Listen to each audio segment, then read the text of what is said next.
Snake rescue చేస్తున్నాం. అయితే స్నేక్కి కొట్టకండి, కాపాడండి. ఏమైనా ఎమర్జెన్సీ వస్తే స్నేక్ రెస్క్యూ వాళ్ళకి కాల్ చేయండి, మీరు పట్టకండి. ఇది పాయిజన్ లేదు, ఇది జరిపోతూ. అయితే నాగపాము, కట్లపాము ఇట్లా వేరే విషం పాము కరిస్తే సీదా గవర్నమెంట్ డిస్ట్రిక్ట్ హాస్పిటల్కి పోవాలి హాఫ్ అన్ అవర్లో.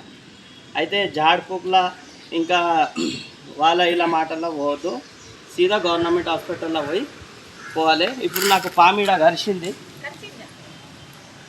అయితే కరిచింది. ఎట్లా మరి? ఏం కాదు, విషం నాన్ పాయిజన్, ఇది ప్రాబ్లం లేదు. అయితే ఒకవేళ విషం పాము కరిస్తే హాఫ్ అన్ అవర్లో ఇమ్మీడియట్లీ మీరు పోయి యాంటీబయాటిక్ తీసుకోవాలి ఖచ్చితంగా, లేకుంటే ప్రాణం పోతుంది. ఇప్పుడు మామూలు అంటే గవర్నమెంట్లో పోయి మనం చెప్పాలి, ఇట్లా చెప్తే వాళ్ళు ఇమీడియట్లీ స్కాన్ చేస్తారు, చెక్ చేస్తారు. అంటే మాకు రెగ్యులర్ తెలుసు కాబట్టి ప్రాబ్లం లేదు. ఇక్కడ చూడవచ్చు పాము కరిచింది ఆల్రెడీ, పట్టుకుంటే రక్తం కూడా వస్తుంది. ఇమీడియట్గా చేసుకోండి. టెన్షన్ లేదు, ప్రాబ్లం లేదు.